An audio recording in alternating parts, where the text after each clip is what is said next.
ဖွားအိုတဦးကရွှေတောင်ကြီးတစ်ခုကိုတွေ့ရှိခဲ့ပြီးချက်ချင်းစစ်ဆေးဖို့အတွက်ရဲကိုဖုန်းဆက်ခေါ်လိုက်တယ်။ဒါပေမဲ့အရာရှိကဒါကရွှေမဟုတ်ဘူး။မြေအောက်ထဲမြုပ်နေတဲ့တန်တရုတစ်မျိုးပဲလို့သူမကိုပြောလိုက်တယ်။အဲ့ဒီလူကအဖွားအိုကိုတမင်တကာပေါ့ပေါ့တန်တန်ပြောပြီးပယ်ချလိုက်တယ်။ဒါပေမဲ့သူမထွက်သွားတဲ့အချိန်မှာတော့သူကသူ့အဖွဲ့သားတွေစီဖုန်းဆက်ပြီးရွှေတောင်ကြီးတွေ့ပြီဆိုတဲ့အကြောင်းကိုလှုပ်ဝက်ပြောလိုက်တယ်မကြခင်မှာပဲအဲ့ဒီလူနဲ့သူ့ရဲ့လူအုပ်စုဟာအဲ့ဒီတောင်ကြီးပေါ်ကိုရောက်လာခဲ့ကြတယ်။သူတို့ဟာတတုရှာအဆက်ကိုထုတ်ပြီးရွှေတောင်ကြီးကိုစတင်စစ်ဆေးတော့တာပဲမျက်နှာပြင်ပေါ်ကကနန်းတွေဟာမယုံနိုင်လောက်အောင်ခုန်တက်နေခဲ့တယ်။အားလုံးစိတ်လှုပ်ရှားနေကြတယ်တတုရှာဆက်ကဒီလောက်ပြင်းထန်တဲ့တုံ့ပြန်မှုကိုပြတာကိုသူတို့တခါမှမမြင်ဘူးကြဘူး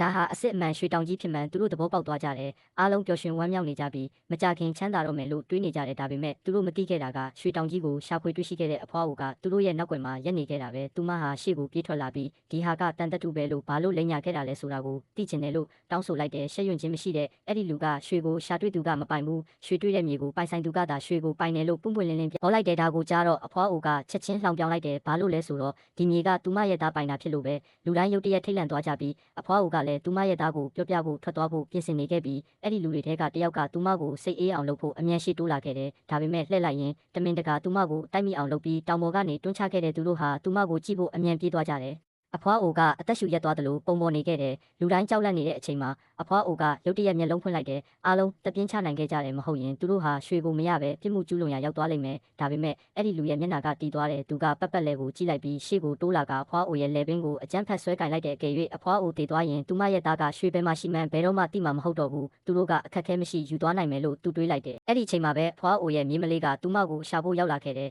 ဒါပေမဲ့အဖိုးကပြေးလာပြီးမြေးမလေးကိုတိတ်တိတ်နေဖို့ပြောလိုက်တယ်သူကမြေးမလေးကိုအဲ့ဒီနေရာကနေအမြန်ဆုံးထွက်သွားစေချင်နေတာပဲဘာလို့လဲဆိုတော့လွန်ခဲ့တဲ့ခဏလေးမှာပဲအဖိုးကအဖွားဖြစ်သူအသက်ခံရတာကိုမျက်မြင်ကိုတွေ့မြင်ခဲ့ရလို့ပဲ